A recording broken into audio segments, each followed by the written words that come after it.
que a gente sabe até aqui desse avião, do que ele estava fazendo, das possíveis circunstâncias nas quais essa aeronave se envolveu até esse acidente? Nós estamos falando de um King Air 90.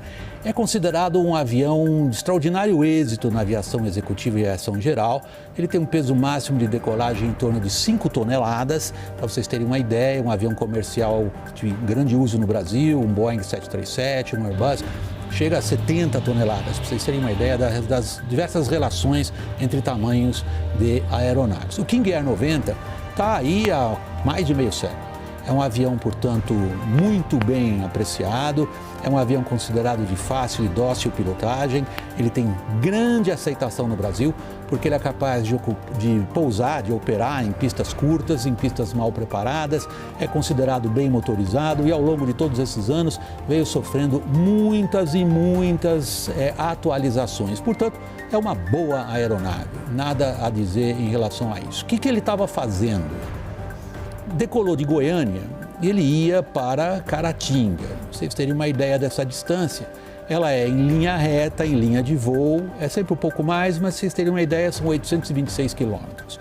O alcance desse avião é pelo menos o dobro disso, ou seja, estava perfeitamente dentro da capacidade dele de transportar peso e perfeitamente dentro da performance.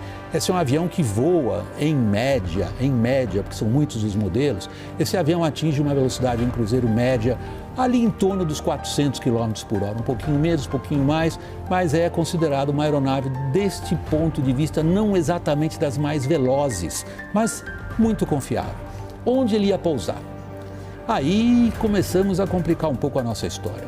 Ele ia pousar no aeroporto de Caratinga. O aeroporto de Caratinga tem uma pista de 1.080 metros.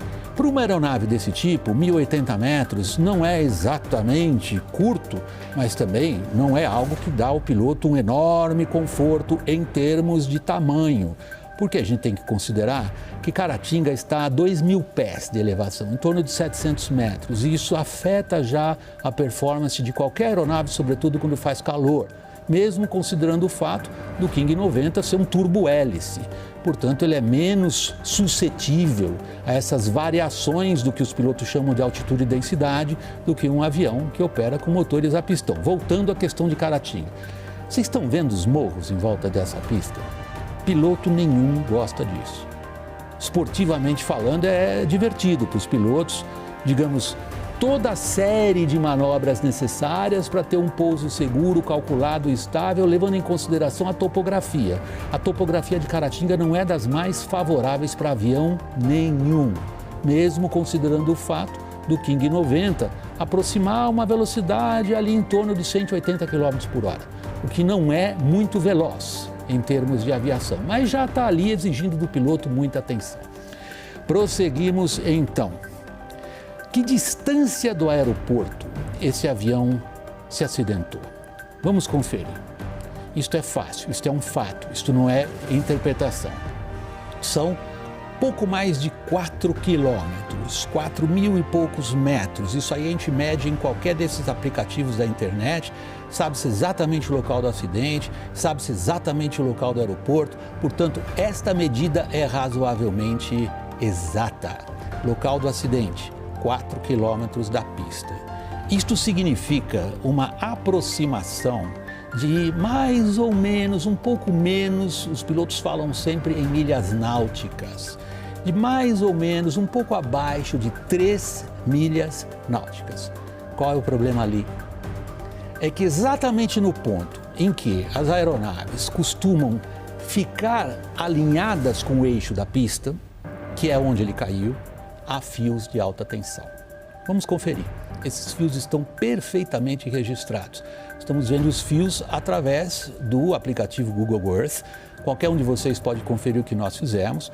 Fios presos a torres de alta tensão deste porte, mais ou menos 35 metros de altura tem uma torre dessas.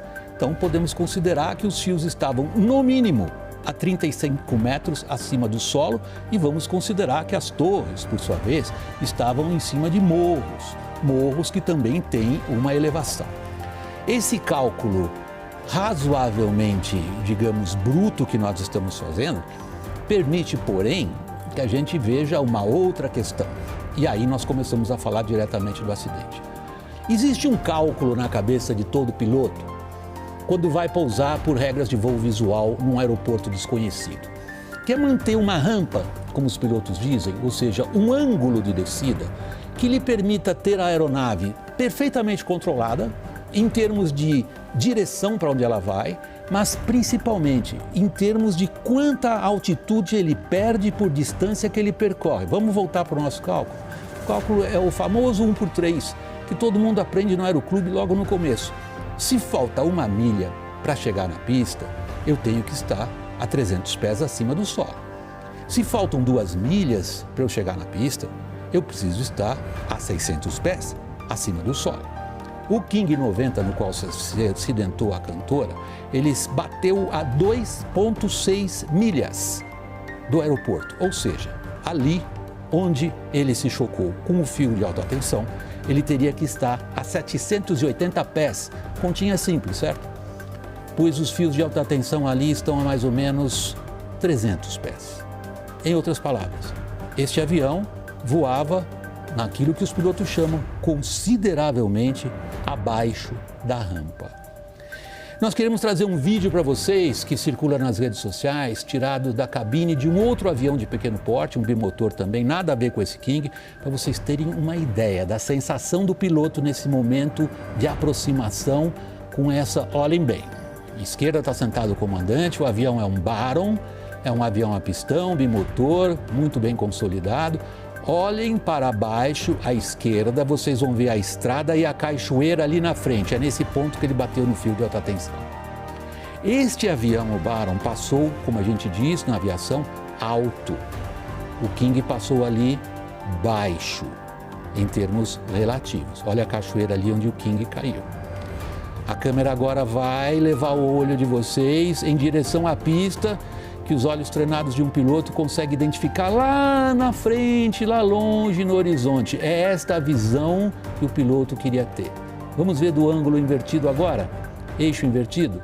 Como é que é estando na pista e vendo um avião, nesse caso é um King Air, se aproximar? Percebam que esses morros, para quem não é da região, para quem não conhece, dão inevitavelmente um nervosismo muito grande em qualquer piloto. Resumindo então o que nós podemos dizer a respeito dos fatos, nós temos exatamente calculado em que ponto o avião caiu, nós sabemos que a altura do solo, os fios de alta tensão se encontram e a empresa confirma que o avião atingiu um fio de alta tensão, nós sabemos pelas regras de 3 simples qual teria sido o ângulo ideal de descida e aí é um fato do qual a gente não pode fugir. Este avião estava em um ângulo de descida pouco mais baixo do que seria o ângulo de descida ideal. Qual a razão do piloto ter escolhido essa aproximação numa rampa mais baixa? Esta é o ponto importante, é um ponto importante para a investigação. O fato é que ele estava numa rampa mais baixa, num lugar talvez... Isso aí os pilotos falam por experiência própria, conversamos com os pilotos que operam em Caratinga, é um aeroporto que exige um bom conhecimento da localidade e que psicologicamente nos pilotos às vezes traz essa necessidade, deixa eu ficar um pouquinho mais baixo, mas isso daí é da minha parte, apenas supondo, é impossível escapar da emoção que isso daí causa.